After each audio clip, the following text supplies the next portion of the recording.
L'artista penedesenca Anna Sánchez va inaugurar dijous la seva exposició anomenada De terra, mar i fusta a l'Espai Cultural Fòrum Verger, un original i inèdit treball realitzat amb elements reciclats de fusta i ferro, guardant una estreta relació amb el territori vitivinícola, com caixes i botes de vi. Sánchez ha volgut homenatjar la nostra comarca.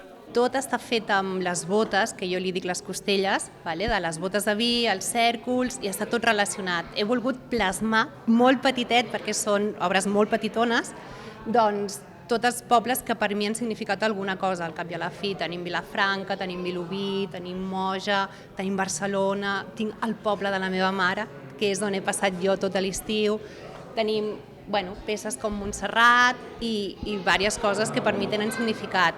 L'artista recupera, reuneix i atresora una sèrie de materials trobats amb els quals investiga buscant expressions i jugant amb els volums per transformar-ho en la seva obra.